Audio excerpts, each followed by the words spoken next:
8 बरस का कमाऊं लड़का। हर सुबह मेरे पास अंग्रेजी और तमिल भाषा के अखबारों का बंडल आता था। अपनी विदेश यात्रा के दौरान मैं भारत के समाचारों से जुड़ा रहता था। मैं ऑनलाइन जाकर विभिन्न समाचारों व संपादकियों से जुड़ा रहता था। किसी भी तरह की सूचना को उंगली दबाकर झट से हासिल कर लिया जाता था। वैसे इंजीनियरिंग तथा विज्ञान से संबंध होने के कारण मेरे लिए यह कोई आश्चर्य की बात नहीं थी। लेकिन अब आज की जीवन शैली तथा 70 साल पहले की जिंदगी, जो कि दक्षिण भारत के छोटे से शहर से जुड़ी हुई थी, इस अंतर को देखकर अचरज होता है। मेरा जन्म 1931 में हुआ था। जब मैं 8 साल का था, दूसरा विश्व युद्ध आरंभ ही हुआ था। ब्रिटेन ने नाजी जर्मनी से युद्ध की घोषणा कर दी थी और भारतीय कांग्रेस के विरोध के बावजूद भारत को ब्रिटेन की ओर से युद्ध में शामिल होना पड़ा। इस युद्ध में भारतीय सैनिकों को दुनिया के विभिन्न क्षेत्रों में भेजा गया। भारत के दक्षिणी कोने में रहने के कारण हम पर इस युद्ध का कोई खास प्रभाव नहीं देखा गया। जैसा कि मैंने पहले भी लिखा था, रामेश्वरम 1940 तक एक लुप्त प्राय छोटा सा शहर था, जो कि तीर्थयात्रियों के आने के बाद प्रसिद्ध हुआ। यह शहर ज्यादातर व्यापारियों तथा छोटे उद्योगों का शहर था। यह शहर शिव मंदिर के कारण प्रसिद्ध हुआ। वैसे इस शहर में मस्जिद और चर्च भी थे।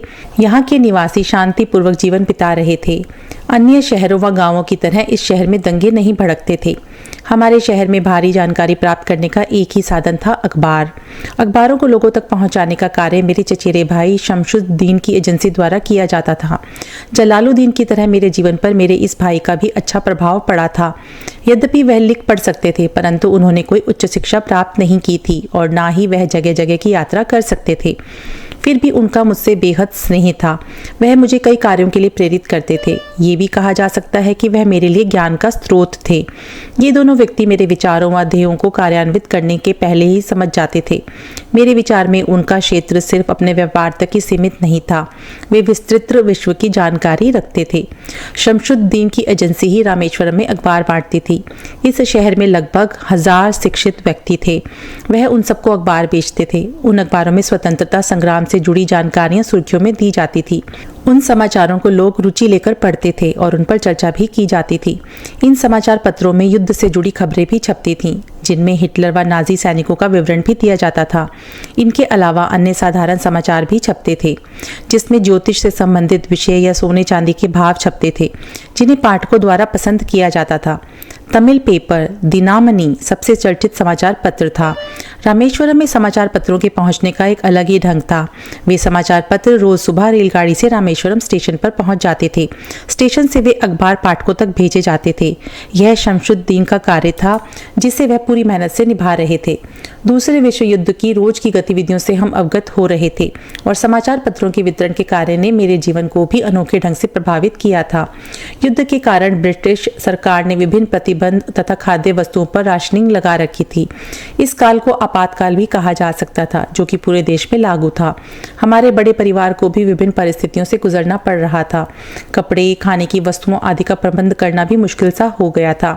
हमारे परिवार में पिताजी के 5 बेटे व बेटियां थी। इसके अलावा मेरे पिताजी के भाइयों के परिवार के सदस्य भी थे। मेरी दादी तथा मेरी माँ की यही कोशिश रहती थी कि किसी तरह से सबको सभी वस्तुएं प्राप्त हों, सबकी ठीक तरह से देखभाल हो और सबका स्वास्थ्य अच्छा रहे। अब युद्ध का प्रभाव हमारे जीवन पर भी पड़ा। शमशुद्दीन एक अच्छी सलाह लेकर आए थे, जिससे मैं प्रसन्न तथा उत्साहित हो रहा था। सरकार ने हमारे स्टेशन पर ट्रेन रोकना बंद कर दिया था। हम नगरवासियों के लिए समाचार पत्र प्राप्त करना मुश्किल हो रहा था। अब किस तरह से ये समाचार पत्र प्राप्त किए जाएं ताकि लोगों को अखबार मिल सके और वे रोज की गतिविधियों से अवगत हो सकें, यह एक गंभीर विषय था। शमशुद्दीन ने एक सलाह दी, अखबार के बंडल तैयार रखे जाएं। जब गाड़ी रामेश्वरम धनुषकोडी के मार्ग पर पहुंची तो अखबारों के बंडल स्टेशन पर फेंक दिए जाएं। अब मुझे इस कार्य से जोड़ा गया, जो मेरे लिए अधिक रुचिकर था। मुझे रोज सुबह उन बंडलों को चलती रेलगाड़ी से लेना था और उन्हें शहर में लोगों को बांटना था। मेरी उत्सुकता की कोई सीमा नहीं थी। मैं केवल 8 वर्ष का था और मैं निश्चित रूप से घर में अपना छोटा सा योगदान दे सकता था। मैं कई दिनों से देख रहा था कि मेरी दादी एवं माँ की थाली में भोजन धीरे धीरे कम होता जा रहा था, क्योंकि वे अधिकतर भोजन हम सब में बांट देती थीं। बच्चों को खाने की वस्तुएं सबसे पहले परोसी जाती थीं। मुझे नहीं याद कि किसी भी बच्चे को भूखा रखा जाता था। ज्यादातर औरतें अपने लिए समझौता करती थीं। मैंने शमशुद्दीन की सलाह उत्साहपूर्वक मान ली। मुझे निश्चित रूप से अपनी नई नौकरी के समय को अपनी दिनचर्या के साथ जोड़ना था। मेरी पढ़ाई तथा स्कूल इसी तरह से चलते रहना था, लेकिन अखबार बांटने का काम मेरे अन्य कार्यों के साथ जुड़ गया। मेरे छोटे भाइयों तथा मेरे चचेरे भाइयों के मुकाबले मेरी रुचि गणित में अधिक थी। इसीलिए मेरे पिता ने हमारे गणित के अध्यापक के पास मेरे लिए गणित के ट्यूशन पर जाने का इंतजाम किया था। हमारे अध्यापक ने हमें हिदायत दी थी कि हम 4 विद्यार्थियों को सुबह नहाकर उनके पास पहुंचना होगा। लगभग 1 साल तक, जब तक मैंने उनसे ट्यूशन ली, मैं सुबह सुबह उठकर नहाकर वहां पहुंच जाता था। मेरी माँ मुझे अंधेरे में उठा देती थी। वे मुझसे पहले उठकर मुझे नहलाकर हमारे अध्यापक के पास भेज देती थी। मैं वहां 1 घंटे सुबह 5 बजे तक पढ़ता था। उसके बाद पास के अरबी स्कूल में कुरान शरीफ सीखता था। मैं कुरान की क्लास के बाद स्टेशन की ओर रुख करता। वहां पहुंचकर मैं उत्सुकता से गाड़ी का इंतजार करता था। मैं इधर उधर उछलता हुआ अपनी आंखें व कानों को खोलकर आने वाली रेलगाड़ी का इंतजार करता रहता था। अन्य ट्रेनों की तरह वह रेलगाड़ी बहुत कम लेट आती थी। इंजन के धुएं को दूर से ही देखकर मैं सावधान हो जाता था। इंजन के हॉर्न की आवाज़ बहुत तेजी से सुनाई देती थी। उस शोर के बाद गाड़ी रामेश्वरम स्टेशन से गुजरती थी। मैंने हवा में लहराते हुए उन समाचार पत्र के बंडलों को पकड़ने के लिए एक उपयुक्त स्थान खोज निकाला। स्टेशन से गुजरते हुए ट्रेन के अंदर से निश्चित समय पर अखबारों के बंडल उछाले जाते थे। इसके बाद ट्रेन बहुत दूर चली जाती थी। शमशुद्दीन के आदमी हाथ हिलाते हुए वहां से गुजर जाते थे। उस समय गाड़ी की रफ्तार कम होती थी। ट्रेन की सीटी की आवाज़ कम होते ही मेरा काम शुरू हो जाता था। मैं अब उन बंडलों को उठाता था, उन्हें दूरी के अनुसार छांट लेता था ताकि उन्हें सुविधा से बांटा जा सके। लगभग 1 घंटे में मैं पूरे रामेश्वरम शहर में हर किसी को अखबार बांट देता था। मैं लोगों को उनके द्वारा पढ़े जाने वाले अखबार के नाम से पहचानने लगा था। कुछ लोग उत्सुकता से मेरा इंतजार करते रहते थे। वे मुझसे स्नेहपूर्वक बातें करते थे। इसके बाद मैं घर की तरफ आगे बढ़ जाता था। कुछ लोग मुझे जल्दी स्कूल जाने को कहते थे ताकि मैं स्कूल में लेट ना हो जाऊं। मुझे लगता था कि अधिकतर लोगों को 8 साल के हंसमुख लड़के द्वारा अखबार पहुंचाना अच्छा लगता था। हमारा शहर पूर्वी तट पर होने की वजह से मेरे इस काम से वापस लौटने यानी सुबह 8 बजे तक सूरज आकाश में काफ़ी ऊंचाई तक आ जाता था। मैं तब तक घर पहुंच जाता था। मेरी माँ मेरे लिए नाश्ता बनाकर मेरा इंतजार कर रही होती थी। मेरे लिए साधारण सा नाश्ता बनाया जाता था जिसे वे मुझे देती थी और भूख की वजह से बड़े स्वाद से मैं इस नाश्ते का आनंद उठाता था।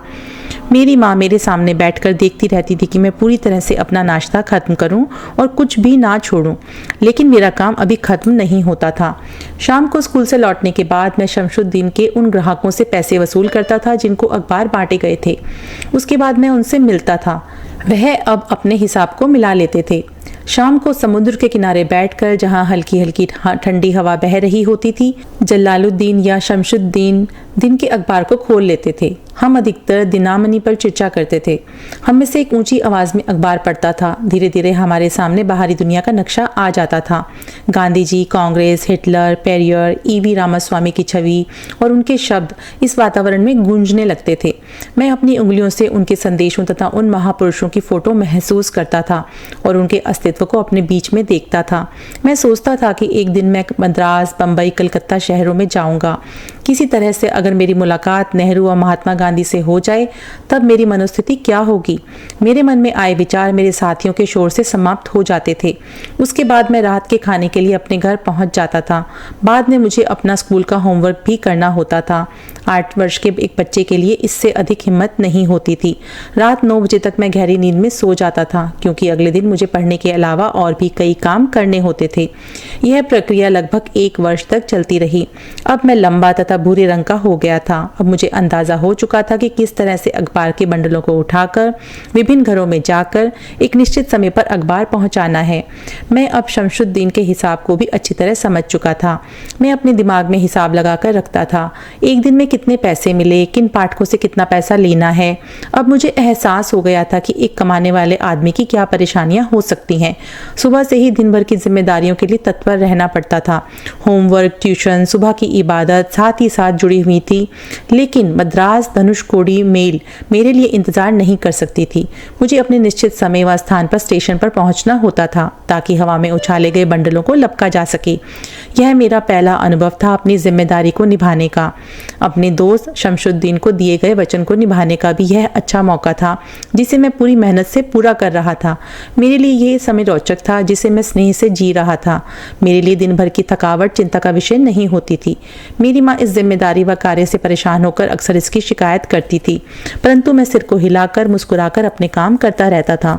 मैं जानता था कि यह थोड़ी सी कमाई भी हमारे लिए सहायक सिद्ध हो रही थी, लेकिन वे अपने मन में मेरे इस कार्य से प्रभावित थीं और मुझ पर गर्व करती थीं कि मैं किस तरह से 8 वर्ष की उम्र में घर की आय में योगदान देना आरंभ किया।